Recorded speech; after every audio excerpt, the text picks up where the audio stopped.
English is a very important language in the world today. Many people speak English as a second language. You can find English speakers in almost every country. Learning English can open many doors for you. It can help you communicate with more people. It can help you in your job or studies. It can also help you enjoy movies, music, and books from different cultures. Think of English as a key. This key can unlock new opportunities and experiences for you around the globe, making your world much bigger and more interesting. Knowing English helps you connect with people from different backgrounds. Imagine traveling to a new country.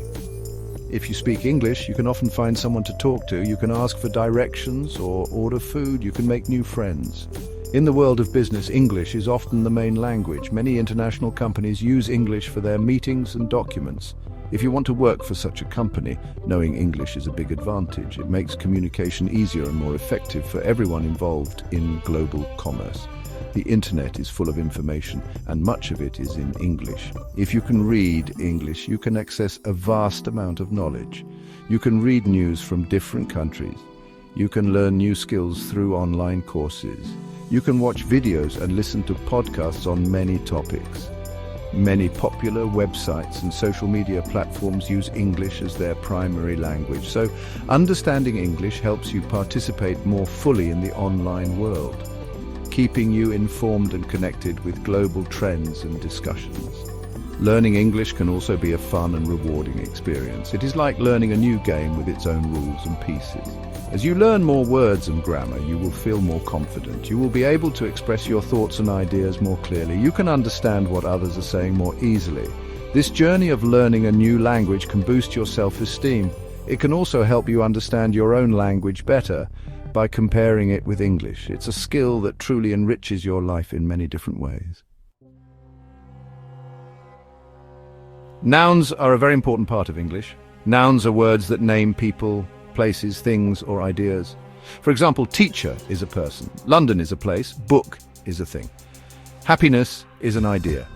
You use nouns all the time when you speak and write. Look around you. Everything you see has a name, and that name is a noun. Understanding nouns is the first step to building good sentences. They are the subjects or objects in your sentences, giving you something to talk about. There are different types of nouns.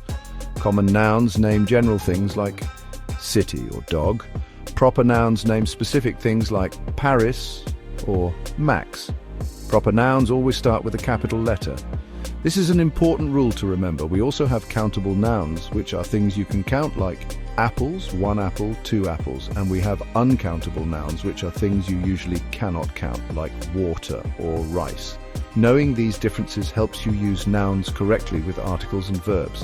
Pronouns are words that take the place of nouns. We use pronouns to avoid repeating the same nouns over and over again. For example, instead of saying Maria is happy, Maria is smiling, you can say Maria is happy, she is smiling. Here, she is a pronoun that replaces Maria. Common pronouns include I, you, he, she, it, we, and they. Using pronouns makes your sentences sound more natural and less repetitive. They are like shortcuts that make speaking and writing smoother. Learning to use pronouns correctly is essential. Subject pronouns, I, you, he, she, it, we, they, are used when the pronoun is the subject of the verb. For example, he reads a book. Object pronouns, me, you, him, her, it, us, them, are used when the pronoun is the object of the verb or a preposition. For example, she gave the book to me. Possessive pronouns, my, mine, your, yours, his, her, hers, its, our, ours, their, theirs, show ownership. For example, this book is mine. Mastering these will greatly improve your fluency. Verbs are action words. They tell you what someone or something is doing. Verbs can also describe a state of being. For example, in the sentence, the cat sleeps. Sleeps is the verb. It tells you what the cat is doing. In she is happy, is a verb. It tells you her state of being. Every complete sentence in English must have a verb.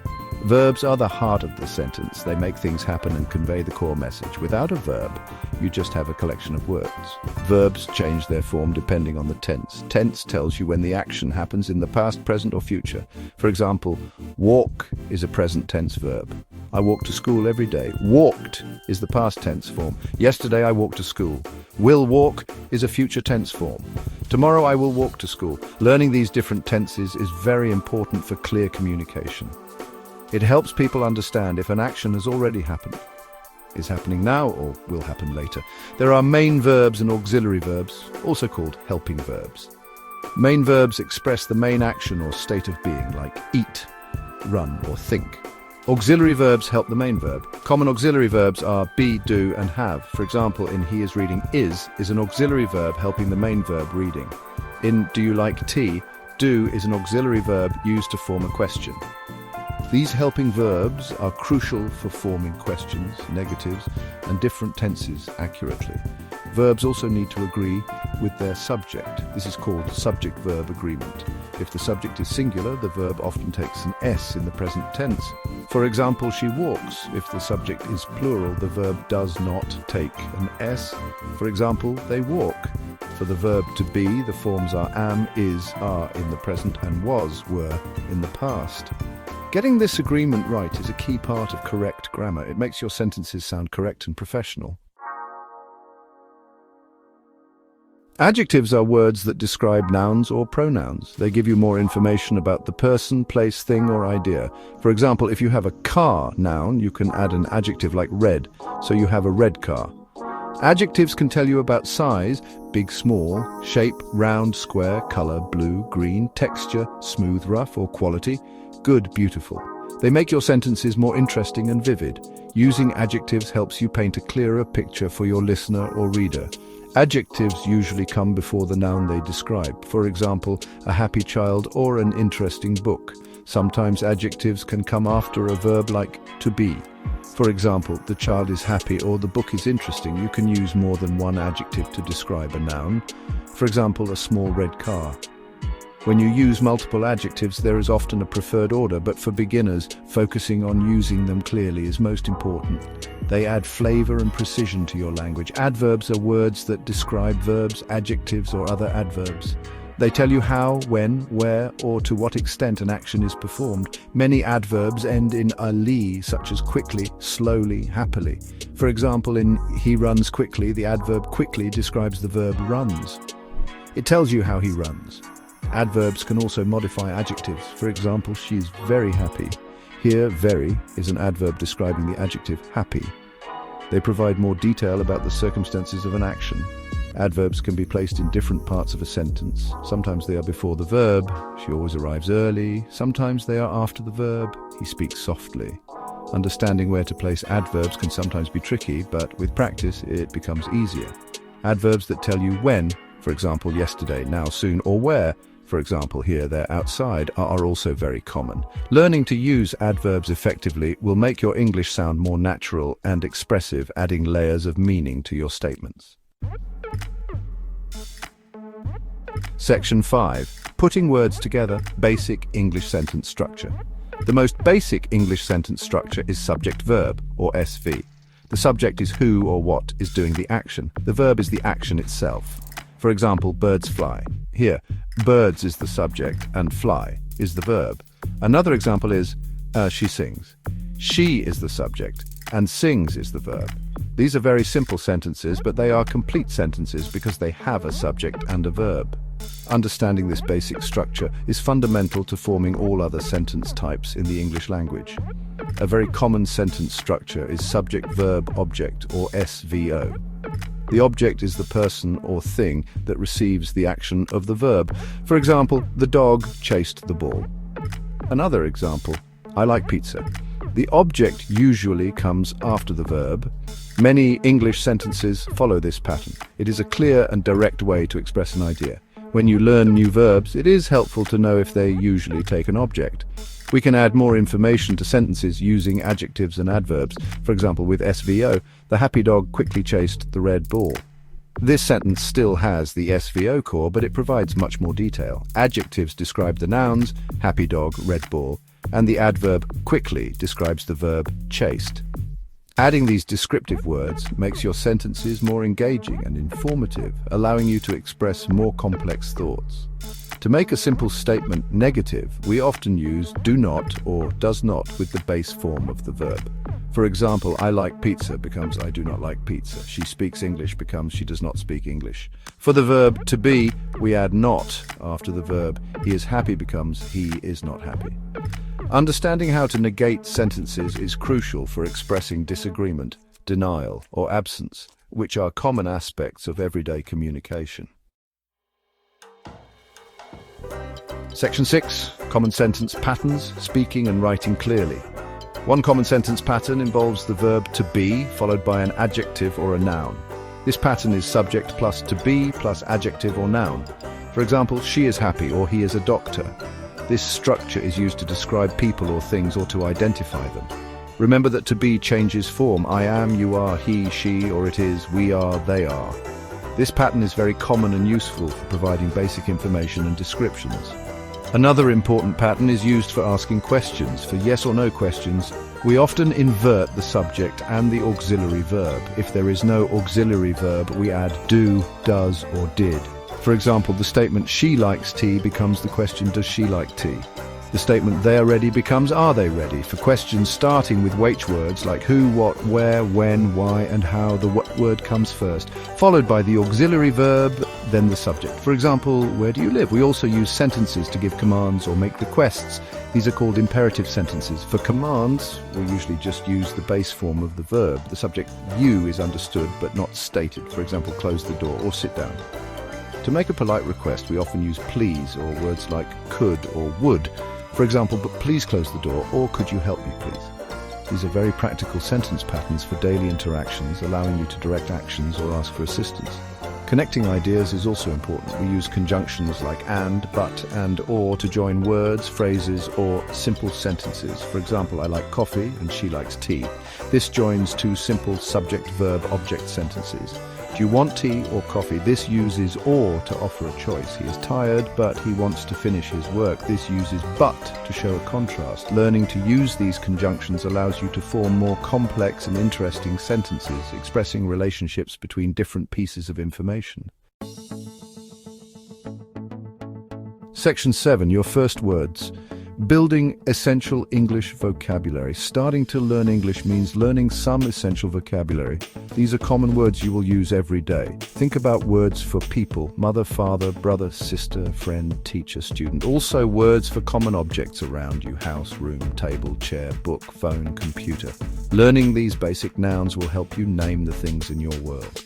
Try to learn a few new words each day. You can make flashcards or lists to help you remember them. Consistent effort is key. Next, learn some basic verbs that describe common actions. Words like go, come, eat, drink, sleep, read, write, speak, listen, see, look, open, close. These verbs are the backbone of many sentences. For example, I eat breakfast. She reads a book. They go to school. Practice using these verbs in simple sentences. Try to say what you are doing during the day using these verbs. This practical application will help reinforce your memory and understanding of how these action words function. It is also very useful to learn common adjectives to describe things. Words like good, bad, big, small, happy, sad, hot, cold, new, old, easy, difficult. These words help you express your opinions and describe what you see and feel. For example, this is a good book. The weather is cold. Learning English is not difficult. Using adjectives makes your English more expressive. Try to use an adjective with each new noun you learn. For example, a big house, a new phone. Finally, learn some basic prepositions and conjunctions. Prepositions show relationships between words, often related to place or time, like in, on, under, at, to, from, with. For example, the book is on the table. I go to school. Conjunctions connect words or ideas like and, or, but, because. For example, I like tea and coffee. I'm tired because I worked hard. These small words are very powerful and help to create more complex and meaningful sentences. They are the glue that holds your sentences together. Section 8. Everyday talk, useful common phrases and greetings. Knowing common phrases and greetings is very important for everyday communication in English. When you meet someone, you can say hello or hi. In the morning, you say good morning. In the afternoon, good afternoon. And in the evening, good evening. When you leave, you can say goodbye, bye, or see you later. These simple phrases are the starting point for any conversation. Using them correctly shows politeness and helps you make a good first impression with English speakers. Asking how someone is doing is also very common. You can ask, how are you? A common reply is, I'm fine. Thank you. And you? Or you might say, I'm good, not bad, or I'm okay. It's polite to ask the other person how they are too. These are standard exchanges in most English-speaking cultures. Learning these little conversational routines will make you feel more comfortable when you start speaking. They are like social scripts that help interactions flow smoothly. Saying please and thank you is extremely important in English. Use please when you ask for something. For example, can I have some water please, or please help me? Use thank you or thanks when someone does something for you or gives you something. For example, thank you for your help. If someone thanks you, a polite reply is you're welcome or no problem.